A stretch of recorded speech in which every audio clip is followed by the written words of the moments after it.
Hey guys, welcome to OSMAD Economics. The first topic of the Unit 3 is Global Interdependence. In this topic, we will learn Australia and the global economy. There are three subtopics that you are going to take away in this lesson. Firstly, we will look at the linkages between economies. The term economy simply means countries or nations, while linkages refers to the connection or the methods how countries connect with each other. Countries could link to another country through foreign investment or tourism, immigration, and trade. Foreign investment means when a country invests in a foreign country. For example, a Malaysian company set up a branch in Melbourne, a Chinese from China purchased a housing property in Sydney. Foreign investment is important for Australia as a source of capital inflow. In another word, Australia relies on foreign investment fund to develop and to finance the investment or the project in certain capital intensive sectors such as mining sector. Besides, foreign investment is important in such a way that it provides greater competition to the domestic producers that help them to improve their innovation and productivity, and this help to expand Australia's economy. Besides, when foreign investors invest in Australia, they create job opportunities for the local. As we all know, tourism is a very important sector that contributes to many countries' GDP and national income. In fact, tourism it doesn't mean for leisure purposes only, but it also includes personal travel for business purposes and education related travels. In Australia, education related travel is the fourth largest export of Australia's total export.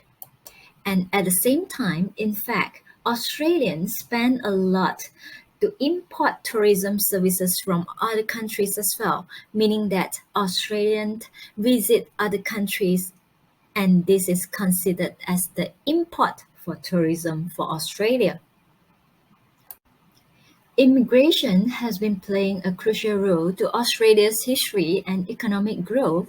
This is because, due to the small population size of Australia, which is 25 million of population, Australia is facing challenge and shortage in labor in their economy.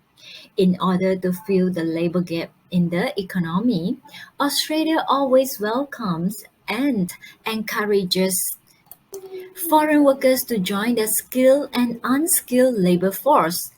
Through immigration, these foreign workers share their knowledge and skills that contribute to the productivity of the country. As to fill the labor gap, Australia created four streams of their migration programs, which include skill streams, family streams, special eligibility, and child stream. And non-residents from other countries who join Australia's population through these four streams actually contribute to closing the gap of labor in the economy. International trade, especially free trade, actually increase economic integration. It means countries interact with each other through trading activities. And trade is actually a stimulus to economic growth, meaning that countries who join free trade would be able to expand their global economy. And the expansion of economy create more job opportunities for the domestic people, domestic producers. Besides, international trade encourages business to be more innovative and to produce better products for export. Import allow the domestic consumers and producers to have greater and wider choices of goods and services. Besides, they pay lesser for those imported goods and services. In conclusion, international trade improves a country's economic prosperity. Well, we know that Countries connect to another country or country interact with another country through four different ways: foreign investment, trade, immigration, and tourism. And now let's take a look at those factors that affect to what extent countries interact with another country. In another word, these are the factors that affect economic transactions between countries. These factors include exchange rate, world economic growth, domestic economic growth, relative inflation rate, and relative interest rate. Exchange rate is the value of a currency. If a country has higher exchange rate as compared to trading partners, it will be more expensive for the trading partners to demand for the export from the country. On the other hand, it will be cheaper for the domestic consumer to buy imported goods and services from the trading partner. For example, it is always cheaper for European tourists to visit to Malaysia because euro has higher exchange rate as compared to ringgit Malaysia. Besides, exchange rate would affect the level of foreign investment. Higher exchange rate always more attractive to the foreign investor because the return on investment is always higher. Another factor that affect economic transactions is world economic growth. This means the economic growth of the trading partners.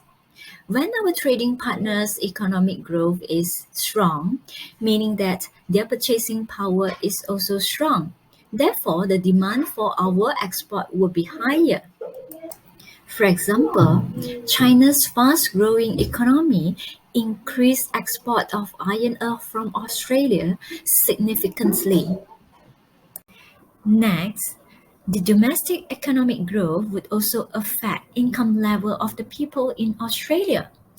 If the country is doing well, meaning that the income level of the people is higher and they have greater purchasing power to demand for imported goods and services. So as for domestic producers and businesses, when economy is good, they would demand more for imported capital goods for Australia to continue producing goods and services to be exported to other countries. The other factor that affect the extent to which Australia connect to other country is that inflation rate. The inflation rate in the country would affect the cost of production. The higher the inflation rate, the more expensive cost of production will be. And if cost of production is high, export price will be higher. This would reduce international competitiveness. In another word, the export price will be more expensive that reduce attractiveness of Australians export and therefore reduce the demand for Australians export. Relative interest rate would affect the cost of borrowing for the domestic producers. When interest rate is low, meaning that the cost of borrowing is also low, and this would help to reduce the cost of production. When cost of production is low, the same story goes. It would increase international competitiveness because the export price will be cheaper, and this will increase demand for export. On the other hand, low interest rate would become less attractive for the foreign investor to bring in money for lending to the local producers. And because the return on investment is low, the level of capital inflow would be also low. Next, labor productivity represents cost efficiency of the country. If labor productivity is high, most likely the cost efficiency can be achieved, and this again is related to export price, which would make the export of Australia to be more attractive and increase the demand for Australian export. Well, get ready for the third takeaway of the day: international competitiveness. By definition, international competitiveness means the ability of a country to design, produce, and market goods and services that are better and cheaper than other countries. In simple words, International competitiveness is the ability of a country to compete with other countries while making growing profit. When we discuss the factor that influence economic transactions, we mentioned about international competitiveness. By now you should have the rough idea that anything that affect the demand for our export will affect the international competitiveness. Therefore, any factors that could reduce the cost of borrowing and cost of production would increase international competitiveness. And out of these factors, we have learned inflation rate, labor productivity, and exchange rate. As for change in wages, well, wages is always the largest component in cost of production. In other words, if we have higher wages or higher minimum wages in the country, that would make the cost of production higher, which would lead to higher export price and reduce international competitiveness. The last factor that affect international competitiveness is economic policy. And effective macroeconomic policies would always encourage innovation, encourage productivity, and improve the efficiency of the producers in the country.